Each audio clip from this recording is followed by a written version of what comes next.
Pernah sadar nggak kenapa tagihanmu makin numpuk, tapi kamu masih sempat scroll video pendek berjam-jam setiap hari? Video 30 detik yang kamu tonton itu bisa bikin hutangmu nggak pernah lunas. Kamu bilang lagi cari hiburan sebentar, tapi sudah 2 jam berlalu. Tagihan belum dibayar, tugas belum dikerjakan, hidupmu masih sama. Lalu kamu bertanya-tanya, kenapa hutangmu nggak pernah selesai? Mungkin jawabannya bukan di dompet kamu, tapi ada di jempol kamu.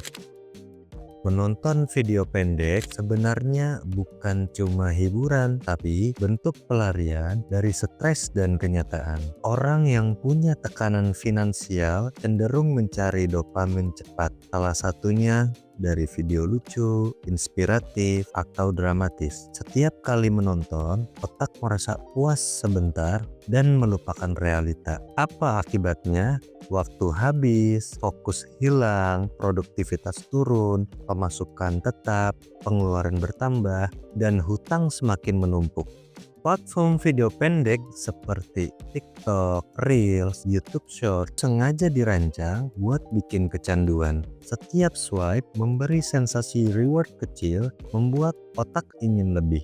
Hadiah itu nggak berwujud uang, tapi rasanya lebih memuaskan karena mudah didapat. Itulah kenapa orang yang stres karena tekanan finansial lebih mudah kecanduan dopamin instan. Banyak orang menonton video pendek bukan karena suka, tapi karena ingin melupakan realita.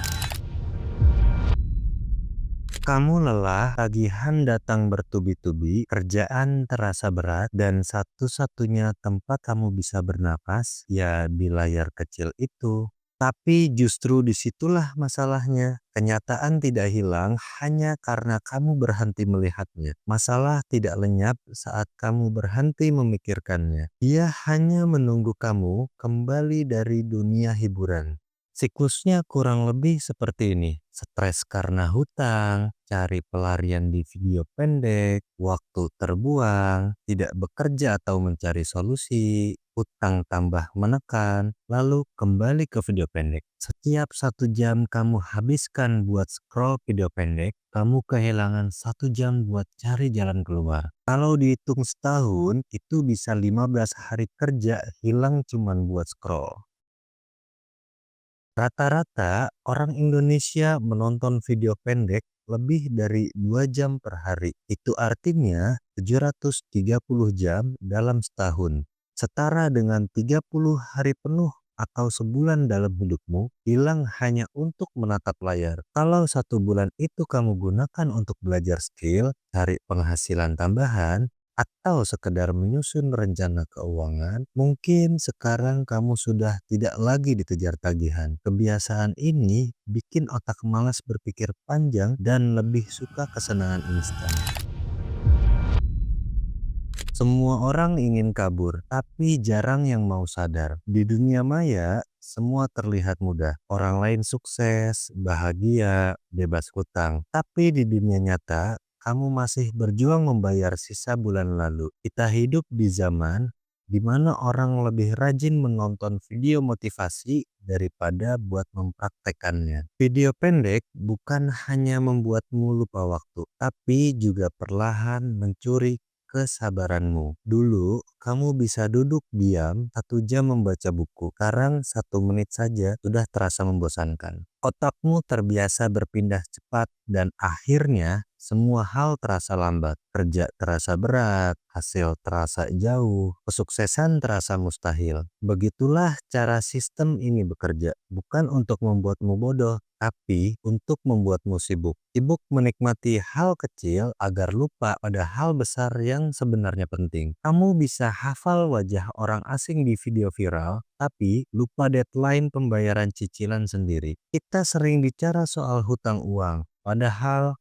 ada hutang lain yang lebih berat, hutang waktu, hutang janji, hutang perhatian pada diri sendiri dan keluarga. Tiap kali kamu menunda menyelesaikan urusan, kamu sedang berhutang pada masa depanmu sendiri. Dunia video pendek adalah dunia yang sempurna di atas permukaan. Semua tampak mudah, indah, lucu, cepat. Tapi di baliknya ada algoritma yang mempelajari kelemahanmu. Dia tahu kapan kamu sedang lelah, kapan kamu ingin tertawa, dan kapan kamu mulai bosan. Ia menyesuaikan konten agar kamu tetap tinggal. Seperti teman-teman yang pura-pura peduli padahal hanya ingin kamu nggak pergi. Kamu pikir kamu yang memilih video, padahal video yang memilih kamu. Saatnya berhenti sebentar. Berhenti bukan berarti menyerah. Kadang, kamu hanya perlu diam sebentar untuk kembali sadar. Matikan layar, lihat sekeliling. Dunia nyata masih ada. Masih banyak hal yang bisa kamu kendalikan. Tagihan mungkin belum lunas, tapi hidupmu belum berakhir. Kamu masih bisa mulai dari satu langkah kecil. Mulailah dari hal sederhana, menulis rencana, mencatat hutang, atau sekedar menatap langit tanpa notifikasi. Rasanya canggung, tapi itu tanda kamu sedang sembuh. Kamu gak perlu berhenti nonton sepenuhnya, tapi belajarlah sadar. Tentukan kapan cukup, karena waktu yang kamu habiskan di layar tidak akan pernah kembali. Kalau kamu bisa disiplin dalam scroll, kamu juga bisa disiplin dalam hidup. Masalah bukan di videonya, tapi di kendali dirimu sendiri. Hutang tidak akan lunas hanya dengan harapan, tapi dengan kesadaran, langkah kecil, dan keberanian untuk menatap kenyataan. Jadi, sebelum buka video berikutnya, pikirkan dulu yang bertambah itu hiburanmu atau hutangmu. Matikan layar sebentar, hidupmu menunggu di luar sana. Dengan mengklik like pada video ini, kalian akan membantu teman-teman kita yang sedang terpuruk di luar sana. Semakin banyak like, maka semakin banyak video ini akan disebarkan. Dan akan semakin banyak teman kita yang mendapat edukasi. Komen di bawah juga, apakah kalian merasakan hal yang sama atau tidak, dan apa saja yang kalian alami selama ini. Saya akan mengingatkan untuk tetap selalu gunakanlah akal sehat.